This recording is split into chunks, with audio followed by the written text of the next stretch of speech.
Hello there. I'm going to kind of take a different perspective for this collective leadership video. I know I'm supposed to be filming a meeting with my leadership team, but this is a meeting that hasn't happened yet, and I'm going to explain what's going on. So I just recently was given the position of head of school at East Point Academy in Columbia, where I'm the deputy head of school currently. Our current head of school is retiring and I take over in June. So we're in this transitional period currently where I'm making some changes for next year while still under the leadership of someone else. A difficult transition. One thing over the past 3 years that has been evident was that our lanes of responsibility haven't been very clear. And at times the ball might get dropped on something because we didn't have a clear vision of roles of responsibility. So we've come up with an organizational chart. It's kind of the first thing, which helps us with our direction of who does what and when and whose lanes of responsibility are what. And that's a very general, broad view of things. When we have our leadership week, so I've asked my leadership team in the first week of June after the students go home for the summer to make sure that they don't take any vacation that week and that we can all meet every day for that entire week to go over our lanes of responsibility, who's in charge and who owns each kind of little responsibility. And so we've already started these kind of agenda items for that week for us to go through one by one. Each person put their name in there and what they wanted to discuss. So we're down at mine. So I'm Mike Lally. Lanes of responsibility is kind of the big thing that I want us to be very super clear on. And, you know, it's ultimately my responsibility to make sure that I tell everyone, you know, what their lanes of responsibility are. And when I do that, I want that to be based on everybody's strengths. And obviously that's how you grow and you find success, is to focus on everybody's strengths and not on their weaknesses. So for example, back over here at this org chart, so Miss Page, Luna Page, we're a Mandarin immersion school.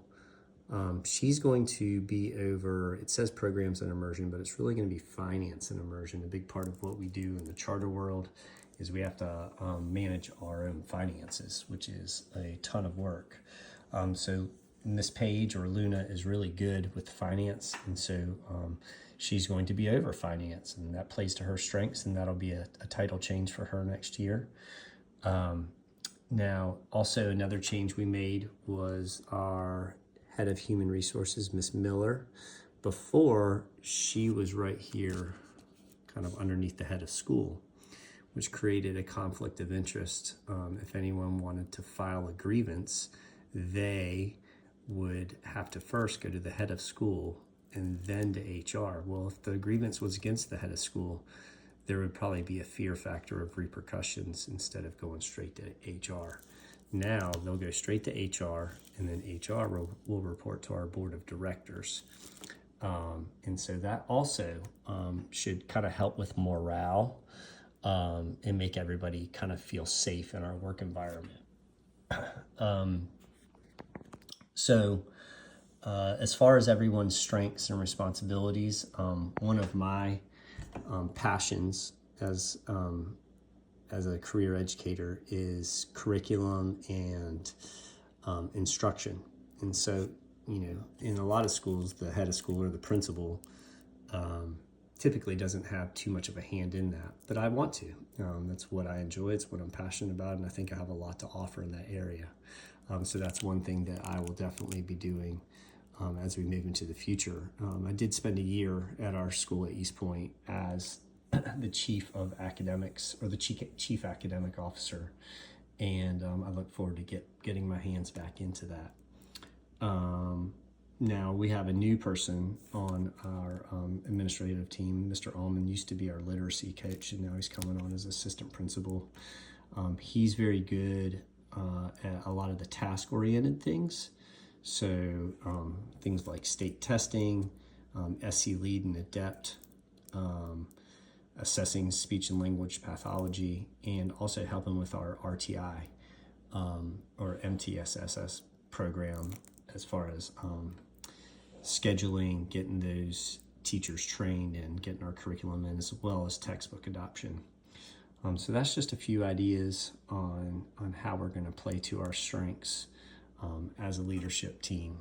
Another thing that we bumped into in years past is a lot of times our calendar of large events would get bogged down, and we would have a lot of events heavy on like 1 week or 2 weeks.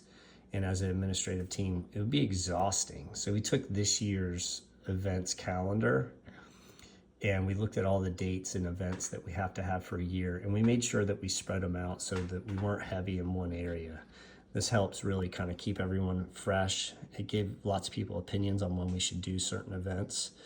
It also gave us the opportunity to make some changes to anything that we saw that we needed to kind of strategically abandon or tweak or kind of celebrate it in a different way. So for example, we do a Chinese New Year gala every year, which it's kind of turned into a party for wealthy people that aren't really associated with our school. And we decided that we want to change that to more of a celebration of our Chinese culture, because we're a Mandarin immersion school, and less of a fundraiser. So that's just one real specific example. Now in our leadership week, obviously we are a new leadership team, although we all know each other. It's a good opportunity for us to build some relationships, some camaraderie, and make sure that we're all on the same page. I am very much a person of a shared responsibility. That's why I'm doing this collective leadership micro-credential.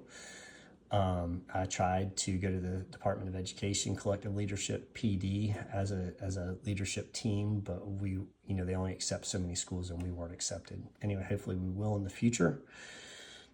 And I really enjoyed diving into all of our leadership team strengths with our surveys that we've done. And we had a lot of fun with that, seeing how diverse and how different we are. And as long as we play to each other's strengths, I think we're going to find success. All right, thank you.